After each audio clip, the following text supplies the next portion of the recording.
What is good, everyone? With the release of Rell just around the corner, everyone is scrambling to figure out which way they want to play, whether that be offensive or defensive, Huh? if they want to be a chef or a No! thief, if they want to be a marine or a pirate. There's like a million different ways you can go in Rell. But for this video in particular, I'm just going to be describing like the best build for an offensive player. And don't worry about it, I'm going to make more videos on every other playstyle too. But make sure to comment which one you want to see first. Like, of course, I'm going to do all of them, but maybe I'll forget one. Like, maybe it's like some niche one, like I don't got an example, bro. But just comment, bro. Comment which one you would want next. But an offensive playstyle, it basically means someone who's like rushing into battle, no gimmicks, no healing, no running. They don't need a support player. They're not a support player. And if you're the type of person who doesn't wait for their friends and just rushes into a 5-on-1 and wins, then this is the video for you. And if you got all that, then let's get it. Um, Now, me personally, I think the only observation talent an offensive player would need is Einstein to see the opponent tilt and evade, which I'm not gonna lie, I'm pretty sure it's just a given. Anyone who plays this needs this talent. Like, why would you not go it? If you can come up with a solid reason, I need to know it in the comments. Like, I'm not even comment farming. I don't need Okay, bro, maybe I am. But, bro, I genuinely I cannot think of any reason you would not want to see your opponent's toolbar, their evade, their health, everything. But if you don't want to go, then that's all you. I'm not even gonna lie. But for armament, any offensive player is gonna need Sir Lannister, which increases your combat damage by 4%. Because obviously this is an offense. You can also see them going Bryotard, which pushes players back when they're block broken.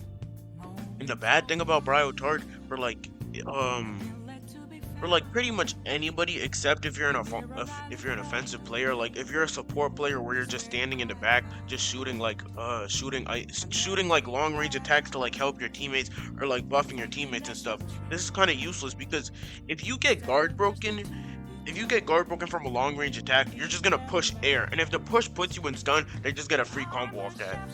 But since they're an offensive player, they're always gonna try to be up close and personal. Like they're just gonna like straight hands. I don't like if I'm talking about offensive.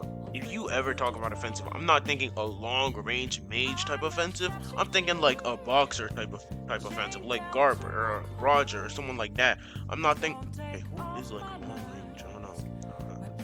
I guess Nami, cause yeah, I'm not thinking like someone like okay, that's a trash example, but you get the point.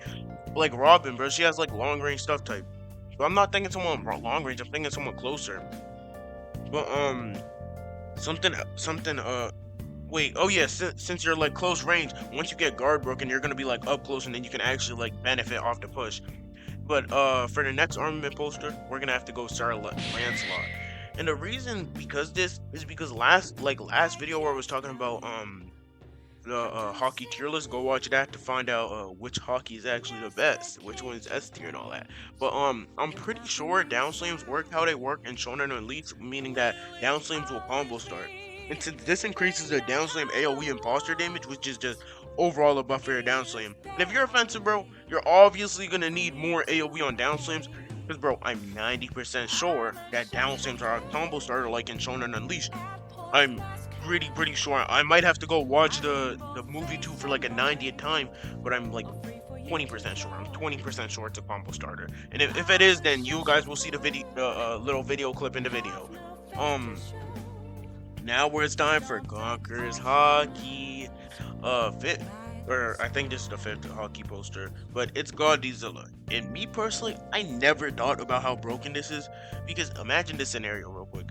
You just got someone to low health. I'm talking they're on 4 health. And keep in mind, you have Einstein, so you know they're on 4 health. You know you're about to finish it. Once you're about to use the finishing blow, you just turn into a dragon and fly away, bro. There's nothing you can do. There's really like nothing you can do in that situation if you don't have Godzilla. Because the video shows Wi-Fi hockey or Godzilla is long range.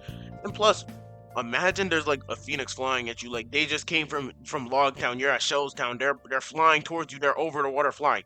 You just use that and then they just drown. Like because Godzilla puts all your fruit moves on cooldown, no matter what fruit you're using, it puts it on cooldown.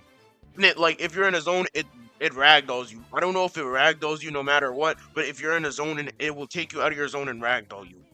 So if you're flying over the water, you're just gonna drown, and there's nothing you can do about it because you're ragdolled. Now, Xander D Goat All it says is infuse Conqueror's Hockey into your fist, so it's most likely a damage buff and nothing major. But for an offensive player, they're about to go crazy with those damage buffs. I mean, it's gotta be a damage buff, because what else would infuse Conqueror's Hockey into your fist even do other than buff your damage? Now, I expect it to be like a good damage buff because we already have the 4% like passive damage buff from Armament Hockey.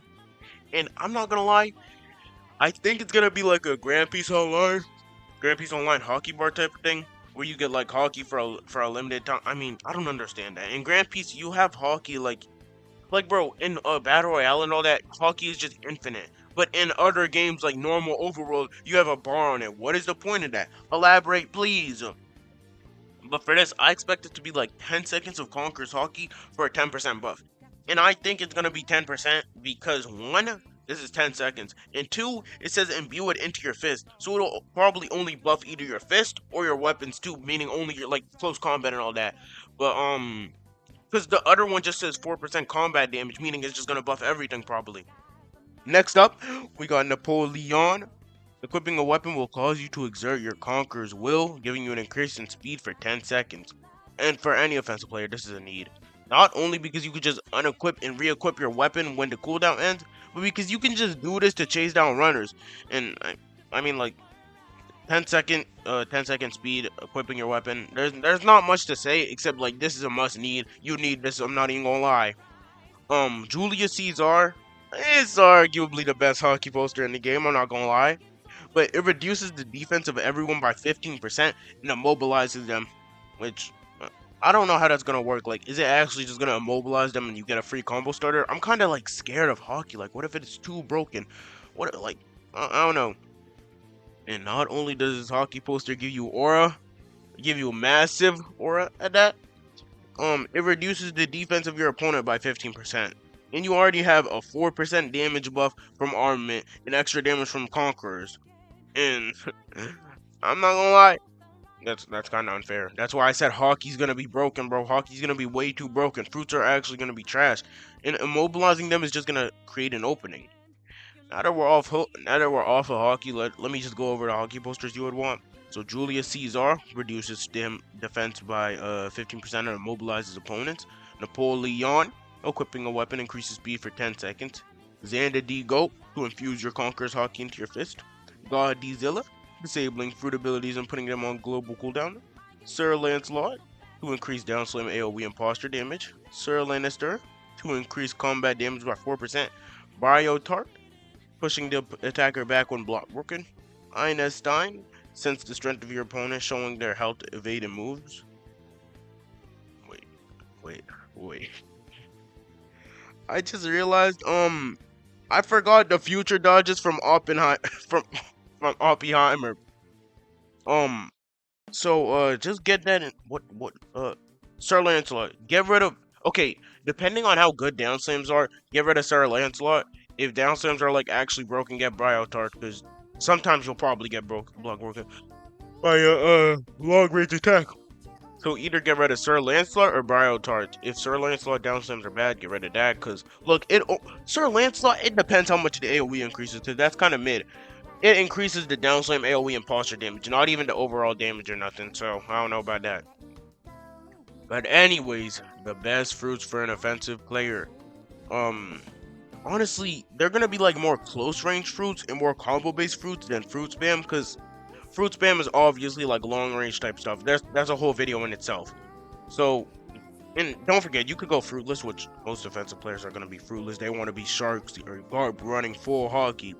And if you're just an offensive player and you want a good fruit for your playstyle, then these are the best fruits for you. Ice fruit. It's ice. I don't need a description. Bro, these fruits are like fruits, bro. I don't need a description for them.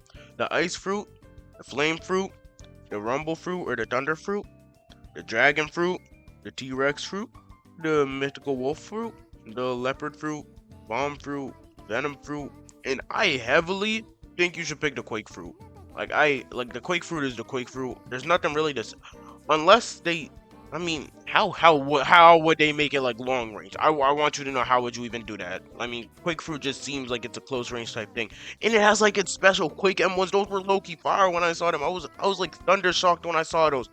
Because I like, of course, the One Piece game has never been creative doing anything, so I did not expect Quake ones.